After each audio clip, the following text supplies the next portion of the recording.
अगणित समस्याओं का समाधान। अध्यात्म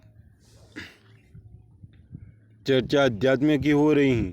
वह कोई जादूगरी नहीं, व्यक्ति और समाज को आच्छादित, प्रभावित, सुव्यवस्थित करने वाली एक प्रक्रिया है जिसमें प्रधानता चिंतन, चरित्र और व्यवहार को उत्कृष्टता से सराबोर रहने की स्थिति बनती है।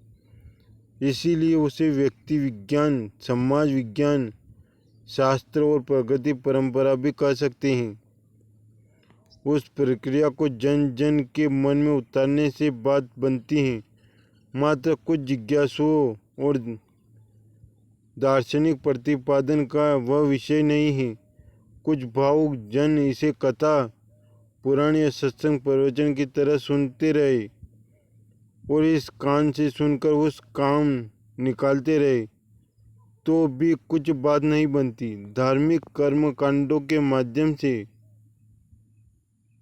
दृश्य के साथ भावना और का समन्वय करते हुए उसे हृदय गम करना पड़ता है। पूजा पाठ की प्रक्रिया में महानता के इष्ट को सामने रखकर उसके समतुल्य बनाने के लिए, पात्रता विकसित करने के लिए धूप बत्ती, अक्षत, पुष्प आदि से अर्चना को वांछनीय अंग बनाने का प्रयास किया जाता है। सर्वतोमुखी उत्कृष्टता की विभूतियाँ तथा अतीन्द्रिय क्षमता कही जाने वाली रिद्धियाँ सिद्धियाँ अनायास ही उभर पड़ती हैं और निर्जर की तरफ फुटकर अपने शीतल प्रवाह से संख्यों का भला करती हैं। ईश्वर को प्रशंसा या भेंट उपहार के माध्यम से बकाया फुसलाया नहीं जा सकता और न मनोकामनाओं के रूप में वह पाया जा सकता है। हमारे बदले का पुरुषार्थ भगवान पूरा करेगा। यह नाम रटते ही दुष्कर्मों के प्रतिफल से छुटकारा मिलता रहेगा। यह मान्यता सर्वथा मिथ्या है। उनका परिमार्जन तो प्रायश्चित द्वारा ही किया जाता है और समाज को जो क्षति पहुंचाई गई है उनकी क्षति पूर्ति करनी पड़ती है। एक हाथ से दुष्कर्म और दूसरे हाथ से पूजा करते रहे तो स्थिति उपवा शपथ ही बनेगी। आध्यात्मिक प्रगति के दो ही प्रमुख साधन हैं। एक तप जिसमें संयम कहते हैं, एक प्रत्यक्ष जीवन में प्रत्युक होता है। दूसरा साधना योग जिसका तात्पर्य है शालीनता के सत्प्रवृत्तियों के समुच्च परमेश्वर के साथ अपने आप को पूरी तरह जोड़ देना। मन को गुस्साओं से हटाकर महानता के उदार आदर्शों के साथ अपनी विचारना और भावना को पूरी तरह जोड़ देना। तपस्या से जीवन का बहिरंग पक्ष निर्मल बनता है और योग से अंतरंग को उत्कृष्टता की चरम सीमा तक उछाल देने का क्रम आजीवन हर निर्ष चलाते रहना पड़ता है।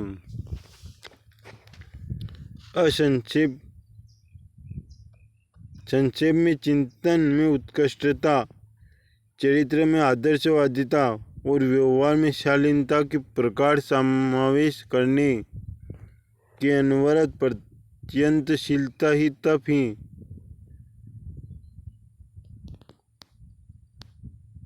और योग की आत्मा है। इसके लिए कतिपय कर्मकांड ऐसे हैं जिन्हें अपनाने से कर्म के साथ ज्ञान जोड़ देना जैसा सुयोग बनता है।